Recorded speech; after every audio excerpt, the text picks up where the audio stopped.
Hello বন্ধুরা, আমরা চলে এসেছি নতুন আরেকটা ভিডিও নিয়ে। আমি সিদ্ধার্থ। তো বন্ধুরা, আপনারা কেমন আছেন? আশা করছি আপনারা খুব খুব খুব ভালো আছেন। আমি রিনি, আর আপনারা দেখছেন ইন্ডিয়ান কাপল রিয়াকশন প্রো। আর আজকে যে ভিডিওটা দেখবো, ভিডিওটা টুয়ার্ডস ইটার্নিটি চ্যানেল থেকে একটি ভিডিও, এবং ভিডিওটার টপিক হচ্ছে যিশু ইসলামেরই অংশ। এবং এটা আমরা বলছি না বা এই চ্যানেল বলছে না, এটা বলছে একজন অ্যান্টি ইসলামিক রাজনীতিবিদ, যে কিনা এই অ্যান্টি ইসলামিক রাজনীতিবিদ থেকে ইসলাম গ্রহণ করেছে। তো তারই সাক্ষাৎকারটা আজকে আমরা দেখব। তো আশা করছি এটা প্রচণ্ড ইন্টারেস্টিং হবে, তাই একদম সময় নষ্ট না করে আমরা সোজা চলে যাব ভিডিওতে। আর বন্ধুরা, অরিজিনাল ক্রিয়েটরের লিঙ্ক পেয়ে যাবেন ডেসক্রিপশন বক্সে। অরিজিনাল ক্রিয়েটরকে নিশ্চয়ই সাবস্ক্রাইব করবেন। আমাদের চ্যানেলটা যদি সাবস্ক্রাইব না করে থাকেন তাহলে প্লিজ প্লিজ প্লিজ সাবস্ক্রাইব করুন, আর অনেক অনেক করে শেয়ার করুন। ভিডিওটা যদি আপনাদের ভালো লেগে থাকে একটা লাইক তো নিশ্চয়ই করবেন। ভালো লাগুক খারাপ লাগুক, যে কোনো মতামত কমেন্ট বক্সে নিশ্চয়ই জানাবেন। তাই একদম সময় নষ্ট না করে আমরা সোজা চলে যাব ভিডিওতে। হ্যাঁ, তো সেসব দিয়ে আপনারা ভিডিওটা দেখবেন। So let's start. Okay. Audio Jungle.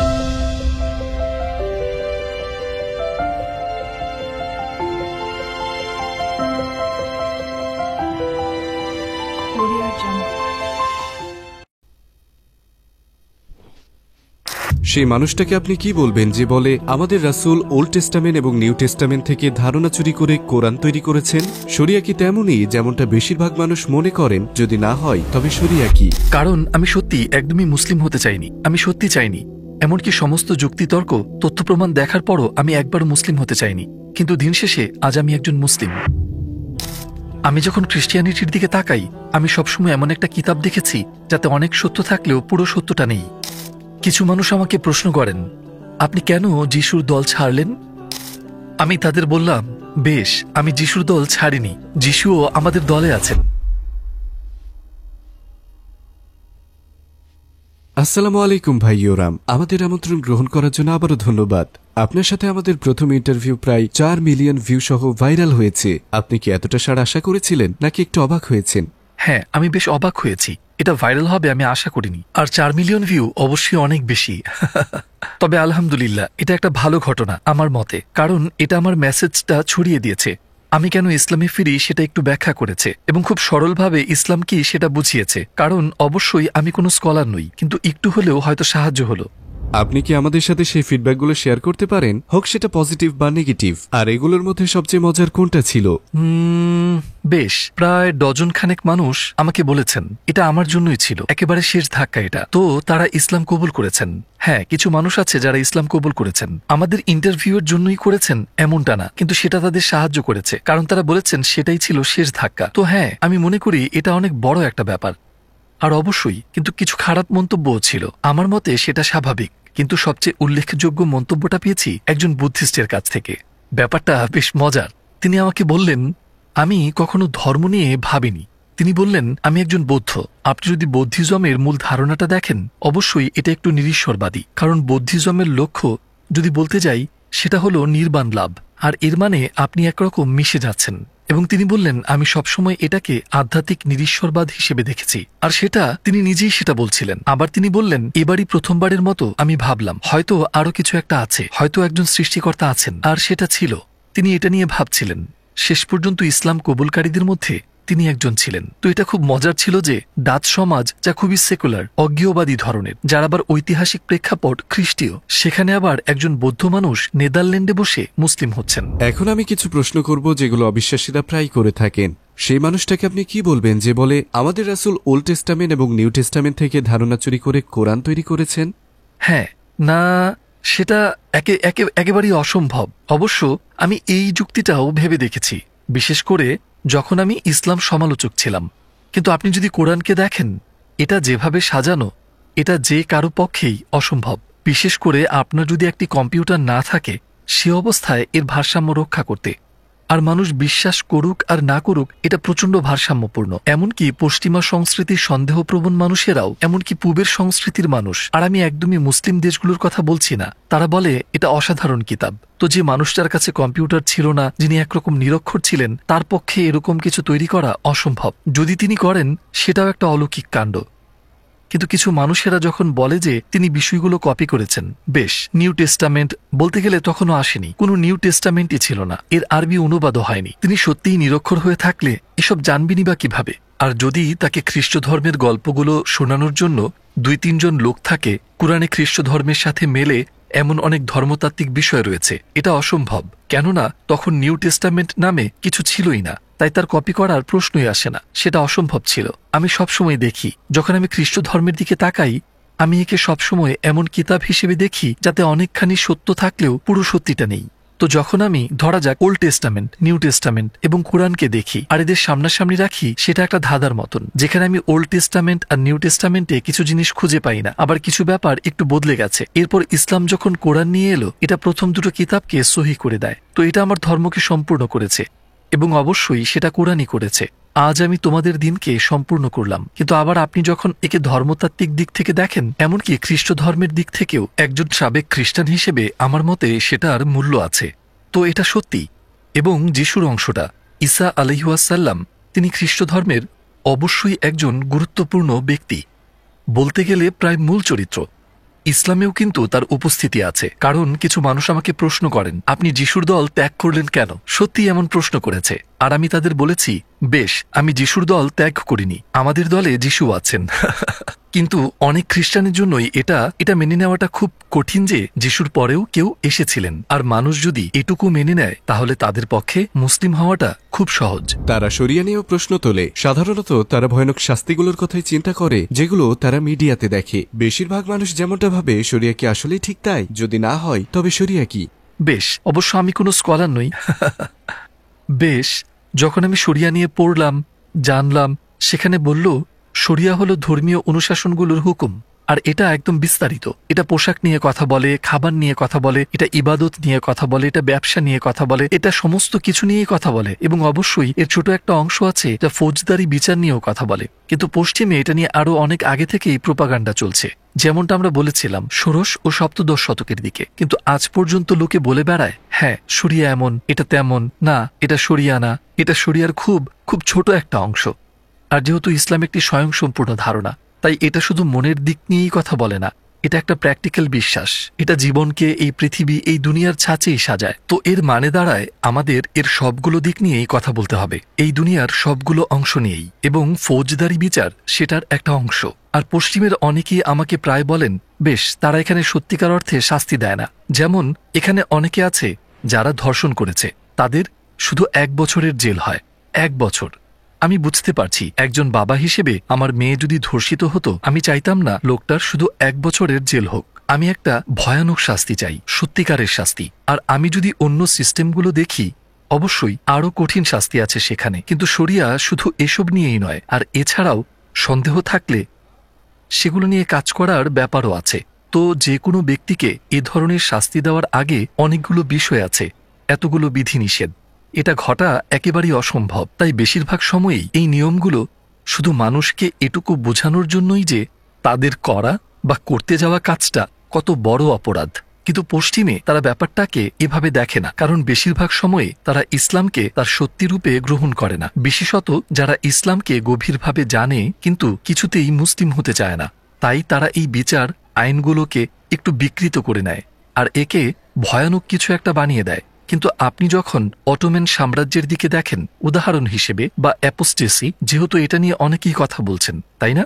নিজ ধর্ম ত্যাগ করলে আপনাকে খুন করা হতে পারে। এইসব যখন আপনি একে ধরা যাক আমেরিকার সাথে তুলনা করেন, এর দ্য ইউনাইটেড স্টেটস হওয়ার আগে এখানে নিজ ধর্ম ত্যাগ করার অপরাধে অনেক মানুষকেই হত্যা করা হয়েছে, কারণ সেখানকার চার্চ বা রাষ্ট্র ব্যবস্থা বলেছিল তুমি সত্যিকারের খ্রিস্টান নও বা আমাদের সন্দেহ হচ্ছে। ইউরোপের বিচার ব্যবস্থা দেখুন, কত মানুষকে তারা হত্যা করেছে, হাজার হাজার মানুষ।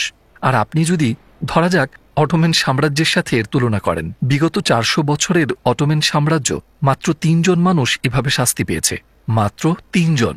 আর একে যদি পশ্চিমের সাথে তুলনা করা হয় যেখানে হাজার হাজার, তবুও বলা হয় ইসলাম ভয়ঙ্কর আর তারা সবাইকে হত্যা করে। আর পশ্চিমা বিশ্ব ভালো আর ভদ্র না, এটা সত্য না, এটা বাস্তব চিত্র না, ইতিহাস এমনটা বলে না, কিন্তু এর সাথে প্রোপাগান্ডা জড়িত, তাই। কিন্তু সেটা অন্য ব্যাপার আমার মতে। তারা এটাও প্রশ্ন করে, সত্যিকারের ন্যায়ের জন্য ঈশ্বরের আইনের কি প্রয়োজন? আমরা নিজেরা কি ভালো মন্দ বুঝি না?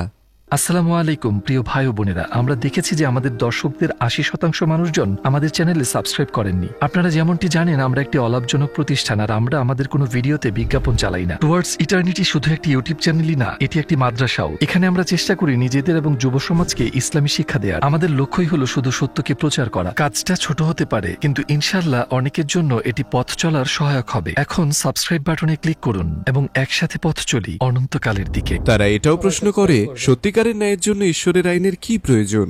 আমরা নিজেরা কি ভালো মন্দ বুঝি না? হ্যাঁ, এটা প্রায় একটা দার্শনিক প্রশ্ন।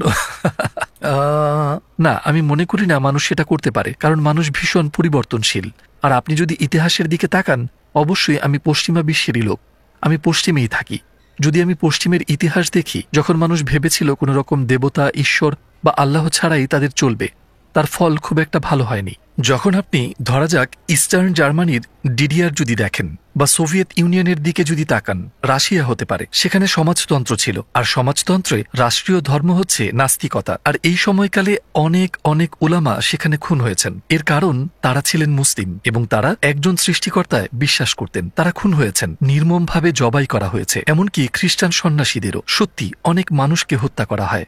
তাই যদি লোকে বলে ধর্ম সবসময় সহিংসতা ছড়ায়, বেশ, তাহলে সোভিয়েত ইউনিয়নকে দেখুন। তারা কোনোভাবেই ধার্মিক ছিল না, কিন্তু ভয়ানক সব অপরাধ করে বেরিয়েছে। অন্য মানুষ তো দূরের কথা, তাদের নিজেদের 20 মিলিয়ন মানুষ খুন হয়। এমনকি আলবেনিয়াতে, এটা একটা মুসলিম দেশ ছিল অবশ্যই, এটা যখন কমিউনিস্ট এনভার হোক্সার অধীনে ছিল, সে অসংখ্য মানুষ হত্যা করেছে। চায়না, উত্তর কোরিয়াতে এত এত কাহিনী আছে সেখানে। আর অবশ্য মাঝে মাঝে কিছু পরিবর্তন আসে ভাগ্যক্রমে। কিন্তু আপনি যদি রবের দিক নির্দেশনা ছাড়া নিজের নিয়মে চলতে থাকা মানুষদের দেখেন, এর পরিণতি কিন্তু ভালো হয় না। এমনকি যদি দ্বিতীয় বিশ্বযুদ্ধের কথা বলি, 1939 থেকে 1945 পর্যন্ত নাৎসি জার্মানিকে দেখুন। সে মূলত ইউরোপ মহাদেশটাকেই শাসন করেছে, কিন্তু কত লক্ষ মানুষ মরেছে। এমনকি পঙ্গু মানুষদের ভয়ঙ্কর অমানবিকভাবে হত্যা করা হয়েছে। তারা তাদের মানবসৃষ্ট নিয়মে চলেছে। বেশ, এসব কিন্তু সেই মানুষদের জন্য ভালো ফল বয়ে আনেনি। তো আমি মনে করি সঠিক পথে এগিয়ে যেতে মানবজাতির একমাত্র নিরাপদ পথ, যাতে আমরা শান্তিতে মিলেমিশে থাকতে পারি, সেটা হলো আল্লাহ বা সৃষ্টিকর্তার পথনির্দেশ। পশ্চিমের অনেক অমুসলিম মনে করেন ইসলাম স্বাধীনতা নষ্ট করে, কারণ আমরা জানি তারা স্বাধীন জীবনধারার জন্য পরিচিত আর গর্বিতও বটে। আপনার কি মনে হয় এতে মানব জীবনে শান্তি আসবে? আমি মনে করি ইসলামী স্বাধীনতা, কারণ কেউই পুরোপুরি স্বাধীন নয়। আপনি সবসময়ই কোনো না কোনো কিছুর দাস, টাকার দাস, নারীর দাস, অথবা ভালো পোশাকের দাস, যে কোনো কিছুর দাস। তার চেয়ে সত্যের দাস হয়েই দেখুন। তো সবাই বলে সত্যিকারের স্বাধীনতা, স্বাধীনতা ব্যাপারটা কি? আপনি মদের নেশায় ডুবে থাকবেন, বা নেশা করে বেড়াবেন, বা আপনি জিনা করে বেড়াবেন, এটা আসল স্বাধীনতা না। দিন শেষে আপনি সুখের দেখা পাবেন না। এরকমটা শিশুদের সাথে বেশি ঘটে। আমার সন্তানকে যদি প্রশ্ন করি, তুমি কি খেতে চাও, সে বলল ক্যান্ডি।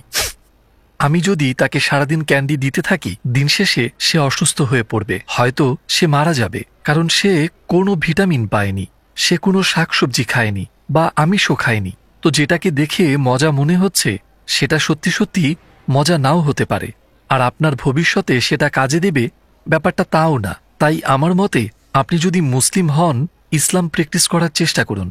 আমি জানি অনেক মানুষ বলেন আপনি মুসলিম হলে এটা করতে পারবেন না, সেটা করতে পারবেন না, কিছু জিনিস ছাড়া আপনি প্রায় সবকিছুই করতে পারবেন, এবং যে কাজগুলোর অনুমতি আপনার নেই সেসব আপনার ভালোর জন্যই। তারা বলে মদপান করো না, নেশা করো না, এসব করো না। আর এটার কারণও আছে, এটা আপনাকে নাজেহাল করতে বা কষ্ট দিতে নয়, না, এটা আপনাকে সুখী মানুষ হতে সাহায্য করার জন্য। যদি আপনি মুসলিম হন, এমনকি অমুসলিম হলেও যদি টানা নেশা করতে থাকেন, অথবা মদের মতো বস্তু গ্রহণ করেন, বা টানা বাইরে বেরোতে থাকেন, ডেট, ক্লাবিং, অন্যান্য বাহানায়, বেশিরভাগ ক্ষেত্রেই বেশিরভাগ মানুষের জীবন দুর্দশায় রূপ নেয়, যদি একা হয় তারা। কারণ দিন শেষে তারা একজন নারী বা পুরুষকে খুঁজছেন এবং তারা সন্তান নিতে চান, তারা বিয়ে করতে চান। বেশিরভাগ মানুষই এমনটা চান। কিন্তু জীবনের মূল লক্ষ্যই যদি হয় আনন্দ পাওয়া, তাহলে এই জিনিসগুলি আপনাকে সাহায্য করতে পারবে না। কিন্তু সবশেষে আমার মনে হয় আমরা কি যেন বলে সাদার মানুষ হতে চাই, তাই না? আপনি সুখী হতে চান, আপনি সৃষ্টিকর্তার কাছাকাছি থাকতে চান, একমাত্র ইসলামই আপনাকে সেখানটায় পৌঁছে দেবে। তো হ্যাঁ, আমার মতে সত্যিকারের স্বাধীনতা নিয়ে লোকের আবার ভাবা উচিত। ইতিহাসে অসংখ্য পপ তারকা আছে যারা ভীষণ ধনী ছিল, অনেক সুপুরুষ ও সুন্দরী নারীর সাথে সম্পর্ক ছিল তাদের।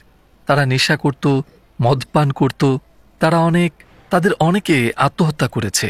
আর নিশ্চয়ই এই জিনিসগুলো তাদের সুখী করতে না পারাই তার কারণ, না হয় তারা আজও এখানে থাকতো। আর অবশ্য কথা সবার জন্য প্রযোজ্য নয়, কিন্তু এই মানুষগুলো সবকিছুই বেশি মাত্রায় পায়। বেশিরভাগ মানুষই এরকমটা ভাবেন, আমি যদি চরম স্বাধীনতা পেতাম, এটা করতাম সেটা করতাম। না, করতেন না। আর যদি করতেন, যেমনটা চান, আপনার জীবনটা তেমন হতো না। ইসলাম একটি ভারসাম্যপূর্ণ জীবন বিধান।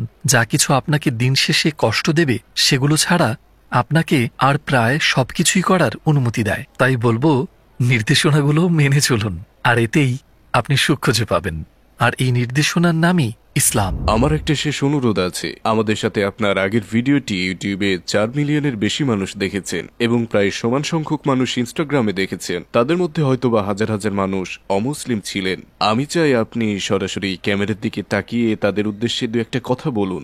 যাদের হয়তো ইসলাম কবুল করতে কিছুটা দ্বিধা রয়েছে, তাদের উদ্দেশ্যে আপনি কি বলবেন? দয়া করে সংক্ষেপে বলুন। কেন ইসলাম, কেন তাদের দ্বিধা থাকা উচিত নয়? সরাসরি ক্যামেরার দিকে তাকিয়ে বলুন। যারা এখনো মুসলিম হননি তাদের বলছি, যারা দ্বিধায় আছেন, যদি আপনি সংশয়বাদী বা নাস্তিক, খ্রিস্টান বা বৌদ্ধ বা হিন্দু, যা কিছুই হন না কেন, কিছুই আসে যায় না। এদের সকলের জীবনে আমি ইসলাম কামনা করি। যারা বাসায় বসে আছেন তাদের জন্যেও। এই কারণে নয় যে আমি তাদের খারাপ মানুষ বলে মনে করি। আমার মতে বেশিরভাগ মুসলিমের ক্ষেত্রেই এটা সত্য। যদি মুসলিমেরা আপনাকে ইসলামের দাওয়াত দেয়, তার মানে এই না যে তারা আপনাকে খারাপ ভাবেন। শুধুমাত্র যেমনটা আমি ইন্টারভিউতে বলেছি, ইসলাম আমাকে সত্যিকারের মনের ও মানসিক শান্তি দিয়েছে। আর অনেকেই মনে করেন, বেশ, মুসলিম হওয়াটা ভীষণ কঠিন, আমাকে 5 বেলা সালাত আদায় করতে হবে, অনেক কিছুই করতে পারবো না। আমি অভিজ্ঞতা থেকে বলছি, এটা কঠিন কিছু নয়। দিন শেষে আমি সুখের দেখা পেয়েছি। আপনি যদি সত্যি নিবেদিত থাকেন এবং সত্যের পথে চলতে থাকেন আর এতে দৃঢ় বিশ্বাস রাখেন, সবকিছুই সহজ হয়ে পড়ে। তাই আমি মানুষকে ইসলামকে জানার অনুরোধ এবং উপদেশ দেব। খোলা মনে পড়ুন, মুসলিমরা কি করছে সেটা দেখতে যাবেন না। সর্বশ্রেষ্ঠ শিক্ষক মুহাম্মদ সাল্লাল্লাহু আলাইহি ওয়াসাল্লাম, তার উপর শান্তি বর্ষিত হোক, কি করতেন দেখুন, আর তাকে ইসলামের সত্য রূপ জানানোর সুযোগ দিন। তো ইসলাম কিভাবে পৃথিবীতে মানুষের মন জয় করবে, কিভাবে এটা সম্ভব হবে বলে আপনি মনে করেন? আমার মতে সেটা হলো ট্রুথ, ক্যাপিটাল টি সহ। আমার মনে হয় না বেশি কিছু করতে হবে। আমাদের শুধু মেসেজটা পৌঁছে দিতে হবে। আর আমার সবসময় মনে হয়, দিন শেষে আমাদের মিউজিয়ামে যাওয়ার ব্যাপারটাও ঠিক এটাই, কারণ সবাইকে সত্যটাই আকর্ষণ করে। যদি কোনো কিছু সত্য হয়, আপনাকে সেটা আকর্ষণ করবে। আমার ক্ষেত্রেও এটাই ঘটেছে, কারণ আমি সত্যি একদমই মুসলিম হতে চাইনি। আমি সত্যি চাইনি, এমনকি সমস্ত যুক্তিতর্ক, তথ্য প্রমাণ দেখার পরও আমি একবারও মুসলিম হতে চাইনি। কিন্তু দিন শেষে আজ আমি একজন মুসলিম। আপনি কেন চাইতেন না? এর কারণ ছিল, যেমনটা আমি শুরুতে বলেছি, আমি কোরআন হাতে নেওয়ার পর যখন এটা ক্লজেট থেকে পড়ল, আর তাতে লেখা ছিল, সূরা নম্বর 22 46তম আয়াতে বলা হচ্ছে, তাদের দৃষ্টি নয় বরং কাল্ব অন্ধকারাচ্ছন্ন। আর আমার ক্ষেত্রে ঠিক এই সমস্যাটাই ছিল। আর আমি মনে করি এটা পশ্চিমের হাজারো মানুষের সমস্যা, কারণ সমস্যাটা তাদের দৃষ্টিতে নয়। আপনি যদি বিতর্কগুলো নিয়ে ভাবতে চান, তাহলে আপনি বিতর্কগুলোই দেখবেন। আপনি যদি দলিল দেখতে চান, একবার খুঁজে দেখুন, সেগুলো আপনার চোখের সামনেই আছে। তো আপনার চোখে কোনো সমস্যা নেই, আপনি অন্ধ নন, আপনার শুধু ইচ্ছে নেই, আর সেটা আলাদা ব্যাপার। এটা কাল্বের সমস্যা। আর এর কারণ হতে পারে যে আপনি মানতেই চান না একজন সৃষ্টিকর্তা আছেন, অথবা আপনার একজন মুসলিম হবার ইচ্ছাই নেই। অনেক বিতর্ক থাকতে পারে, কিন্তু এটা মস্তিষ্কের সমস্যা নয়। এটা নয়, যৌক্তিকভাবে ইসলাম খুবই সহজ ব্যাপারটা। বরং আপনি কি সত্যি আগ্রহী? আপনি কি সত্যি মেসেজগুলো নিতে চান? তো এটা মনের ব্যাপার। এখনকার সময়ে বেশিরভাগ মানুষ ভাবেন মুসলিমরা হেরে যাচ্ছে আর পিছিয়ে পড়ছে। ইসলাম যদি সত্যি হয়, কেন এমনটা হচ্ছে? ধরা যাক, ইসলামকে যদি আমরা সূর্য হিসেবে ভাবি, আসমানে জ্বলজ্বল করছে, অত্যন্ত চমৎকার, আপনি কে স্পর্শ করতে পারবেন না, ধরা ছোঁয়ার বাইরে। আর আমরা মুসলিম হয়ে যদি বেজমেন্টে থাকি আর বলতে থাকি, কোথায় ইসলাম, কোথায় ইসলাম, আমরা ইসলামকে দেখতে পাচ্ছি না। এর কারণ আমরা বেজমেন্টে পড়ে আছি। আমাদের বেসমেন্ট থেকে উঠে এসে বাগানে পৌঁছাতে হবে। উপরে দেখুন, আর তখন ইসলামকে দেখতে পাবেন। আর এটা বাকি সবার জন্য প্রযোজ্য। যদি দিনটা মেঘলা হয়, যেহেতু তাদের একটা ঘোলাটে ধারণা রয়েছে, তারা দেখতে পায় না। এর মানে এই না যে ইসলামের অস্তিত্ব নেই। সৃষ্টিকর্তা আছেন, ইসলামও আছে, অনন্য উচ্চতায়, স্পর্শের বাইরে। এটা চমৎকার। আপনি কি বলছেন বা করছেন কিছু আসে যায় না, এটা সেখানেই রয়েছে। তো ইসলাম কখনো পরাজিত হয়নি, এটা নিজের জায়গায় আছে। এবং মুসলিমরা সবসময় মুসলিম সুলভ আচরণ করেন না, এটা আমাদের দায়িত্ব। আমার মনে হয় আমরা মুসলিম সুলভ জীবনযাপন করলে আমরাই শীর্ষে থাকতাম, কারণ সবশেষে আমরা একসময় অবশ্যই বিশ্বজুড়ে সাম্রাজ্য শাসন করেছি, কত সহস্র মানুষকে শিখিয়েছি, সত্যের আলো ছড়িয়েছি। কারণ দিন শেষে লোকে তর্ক করতে শুরু করে, সত্যিকারের মুসলিমের জীবন ছেড়ে দেয় এরপর অবশ্যই পৃথিবী এভাবেই চলছে, অন্য কেউ সেই জায়গা নিয়ে নেয়। তাই আমরা যদি ইসলামের সত্যিকারের সৌন্দর্য দেখতে না পাই আর মেনে না চলি, তার দায় আমাদের অভিযোগ করার সুযোগ নেই, কিন্তু সেটা আমাদের ব্যক্তিগত দায়। কারণ আমি কখনো দেখিনি, এমনকি যখন আমি ভীষণ মুসলিম বিরোধী রাজনীতিবিদ ছিলাম, আমি ইসলামকে কখনো করুণার চোখে দেখিনি। আমি তখন একে হুমকি হিসেবে দেখতাম, তখনও কোনো না কোনোভাবে সম্মান করতাম, যেহেতু একে হুমকি হিসেবে দেখতাম। কিন্তু এখন একে সত্য হিসেবে দেখি, যাকে বলে আলটিমেট ট্রুথ, ক্যাপিটাল টি সহ। আর এটা সবচেয়ে সুন্দর জিনিস। তো ইসলামের কারণে আপনার মুখ লুকাতে বা পালিয়ে বেড়াতে হবে না। গর্ব করুন, একে আমল করুন, একজন সত্যিকারের মুসলিম হন। যদি সত্যি আখিরাতে এবং সৃষ্টিকর্তায় পরিপূর্ণ বিশ্বাস রাখেন, তখন ইসলামের জন্য আপনি সবকিছুই করতে পারবেন। অবশ্যই ইতিবাচক কিছুর কথাই বলছি, তো আমাদের এদিকে মনোযোগী হতে হবে। আর আমরা যদি তা করি, আবারও জয় আসবে। আমরা জানি পৃথিবীতে ইসলামোফোবিয়া বেড়েই চলেছে। আমরা এই ইস্যুটাকে কিভাবে সামাল দিতে পারি বলে আপনি মনে করেন? বেশ, আমার মতে দুটো উপায় আছে। একটি হলো একজন মুসলিমের মতো বাঁচুন, উত্তম আখলাক বজায় চলুন। আর যেহেতু প্রাথমিক পর্যায়ে বেশিরভাগ মানুষ, অন্তত আগেকার দিনগুলোতে, তারা এটা দেখে দারুণভাবে প্রভাবিত হতো। যদি আপনি উদাহরণ হিসেবে ইন্দোনেশিয়াকে দেখেন, যে মানুষগুলো বণিক হিসেবে এসেছিল, আর তারা একবারও ইসলাম নিয়ে এমনভাবে বলেনি যে অন্য সবাইকে মুসলিম হতে হবে বা এসব কিছু। তারা শুধু মুসলিম সুলভ আচরণ করছিল, তারা কেনাবেচা করছিল, আর স্থানীয় লোকজন তখনও হিন্দু ছিল। তারা বলছিল, চমৎকার, কি এটা, তাদের ধ্যান ধারণা খুব চমৎকার, তাদের ঈশ্বরে বিশ্বাস, সবকিছু, তারা এত পরিচ্ছন্ন, তারা এত সৎ, এটা খুব চমৎকার কিছু ছিল। আর তারাও এর অংশীদার হতে চাইছিল, এবং ঠিক এই কারণেই তারা মুসলিম হয়েছে। তো সেখানে খুব আনুষ্ঠানিক কোনো দাওয়াত দেওয়া হয়নি। তারা শুধু প্রথম যে মুসলিমদের দেখেছে, তাদের আখলাককে দেখেছে, যারা ইন্দোনেশিয়ায় বাণিজ্য করতে এসেছিল। আর আমার মনে হয় এটাই সবচেয়ে সেরা পন্থা। যদি লোকে টেলিভিশনে সমস্ত ভয়ানক জিনিসগুলো দেখতে থাকে আর ভয় পায়, অথবা তারা এ ব্যাপারে না জানে, আর সে জায়গায় মুসলিমদের উত্তম আখলাক দেখতে পায়, তারা দেখে বলবে, হেই, আমি টিভিতে যা দেখি সেটা সত্যি না, আমি মুসলিমদের যেমন দেখি সেটাই সত্যি ইসলাম। আর অনেক মানুষই কোরআন পড়ে না, তারা হাদিস পড়ে না, তারা আপনাকে আর আমাকে পড়ে। চলুন একটা খোলা কিতাব হই, তাদের পড়া শ্রেষ্ঠ কিতাব হই।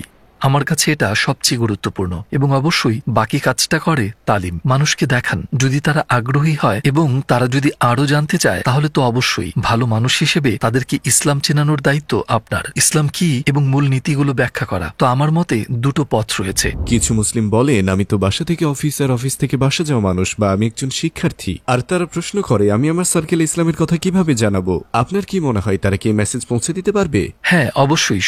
সকল মুসলিমেরই ইসলামের দাওয়াত দেওয়া উচিত। এমনকি যদি তারা ইতিমধ্যেই মুসলিম হয়ে থাকে, আপনি পরস্পরের ঈমান দৃঢ় করতে কাজ করতে পারেন। তো আমি মনে করি আমাদের একে অপরকে অল্প অল্প করে গড়ে তুলতে হবে, কারণ কঠিন একটা পৃথিবীতে আমরা বাস করছি, আর এটা সবসময় সুখকর না। এছাড়া অনেক কষ্ট আছে, অনেক বিষাদ আছে, কিন্তু ইসলামে আমরা শান্তি খুঁজে পাবো অবশ্যই।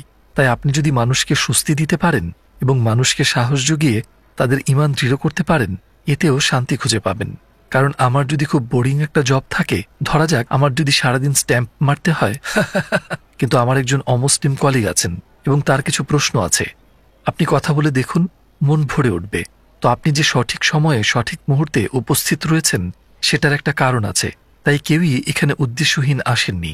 যতক্ষণ আপনি জানেন যে পৃথিবীতে আপনার একটি কাজ আছে, আল্লাহ তাআলা আপনাকে কিছু করার উদ্দেশ্যে এখানে রেখেছেন, তাহলে কিছু একটা করুন আর দিনের জন্য কিছু করুন। ভাই ওরাম, আবারও ধন্যবাদ এই চমৎকার ইন্টারভিউয়ের জন্য। দোয়া করছি জীবনের শেষ মুহূর্ত পর্যন্ত এই উম্মার সেবা করতে পারে। আমিও সেই দোয়া করি। দ্বিতীয়বারের মতো আমরা অনেক চেষ্টা করেছি আপনাকে কঠিন পরিস্থিতিতে ফেলতে, কিন্তু আমরা পারিনি। এখানে অনেক হয়তোবা আপনি ঠান্ডা। রাজনীতিবিদ বলে। আমাদের সাথে যোগ দেওয়ার জন্য ধন্যবাদ। আপনাকেও ধন্যবাদ। আবারও এই অনুষ্ঠানে আসতে পেরে আমি গর্বিত। আর আমি মনে করি আপনারা অসাধারণ কাজ করছেন। ইনশাআল্লাহ আপনারা ইসলামের সত্য প্রচারে সহযাত্রী হবেন। এই সমস্ত ধরনের মুসলিমদের দেখাবেন, সাদা, কালো, বুড়ো, তরুণ, পুরুষ, নারী, সব ধরনের। আমি মনে করি আপনারা অসাধারণ কাজ করছেন। ভালো থাকুন। প্রচণ্ড সুন্দর ভিডিও, আর উনি প্রচণ্ড সুন্দর বক্তা। ওনার প্রথম যে ভিডিওটা ছিল ইন্টারভিউয়ে, সেটাও আমাদের চ্যানেলে দেওয়া আছে, এবং সেই ভিডিওটাও প্রচণ্ড সুন্দর ছিল, এবং এই ভিডিওটাও প্রচণ্ড সুন্দর। উনি ছোট ছোট জিনিসগুলো এত সুন্দরভাবে গুছিয়ে বলেন এবং সত্যটাকে এত সুন্দর তুলে ধরেন, প্রচণ্ড সুন্দর লাগে। মানে উনি যে কারণে ইসলাম ধর্ম গ্রহণ করেছেন এবং ইসলামের যে সুন্দর দিকগুলো উনি দেখাচ্ছেন বা বলার চেষ্টা করছেন, সেই বলার ধরনটাও প্রচণ্ড সুন্দর। এবং উনি একটা কথা যেটা বললেন যে অন্য মুসলিমরা কি করছে সেটা দেখে ইসলামকে বিচার না করে যদি আমরা কুরআনকে দিয়ে ইসলামকে বিচার করি বা বিশ্বনবীর আচার আচরণ দিয়ে ইসলামকে বিচার করি, সেই জায়গাটা অনেকটা সুন্দর। তো সত্যিটাকে জানতে হবে, চোখের সামনে সত্যি থাকলেও অনেকে হয়তো বুঝতে পারি না। তো এই জায়গাগুলো যে বলার ধরনটা, এই জায়গাগুলোই প্রচণ্ড সুন্দর লাগে। এবং আমরা সবাই সত্যিটাকে খুঁজছি, কে কত তাড়াতাড়ি পাবো সেটাই হচ্ছে বড় ব্যাপার। এবং সবার ভেতরই একটা সন্দেহ থাকে, একটা সন্দেহ বলা ভুল, এটা প্রত্যেক মানুষেরই বিবেক বিবেচনা আছে এবং তারা সেইটাকে দিয়ে বিচার করে এবং সেই বিচারটা যখন সে আলটিমেট রেজাল্টে পৌঁছায় তখনই সেই আলটিমেট জিনিসটাকে গ্রহণ করে। তো সেটা সবার মধ্যেই চলছে, কার কখন হবে সেটা বলাটা খুব মুশকিল ব্যাপার। এবং এই জিনিসটাই উনি এত সুন্দরভাবে বোঝাচ্ছেন বা আগের ভিডিওতেও বুঝিয়েছেন, এই জায়গাটাই প্রচণ্ড সুন্দর। ভিডিওটা প্রচণ্ড সুন্দর লাগলো এবং ওনার ইসলামে আসা এবং ইসলামে আসার পরের যে কর্মকাণ্ডটা উনি বলছেন সেটাও প্রচণ্ড সুন্দর লাগলো। ভিডিওটা আশা করছি আপনাদের প্রচণ্ড ভালো লেগেছে। তো ভিডিওটা যদি আপনাদের ভালো লেগে থাকে একটা লাইক তো নিশ্চয়ই করবেন। ভালো লাগুক খারাপ লাগুক যে কোনো মতামত কমেন্ট বক্সে নিশ্চয়ই লিখবেন। আর আমাদের চ্যানেলটা যদি সাবস্ক্রাইব না করে থাকেন তাহলে প্লিজ প্লিজ প্লিজ সাবস্ক্রাইব করুন আর অনেক অনেক করে শেয়ার করুন। Thank you. Thank you.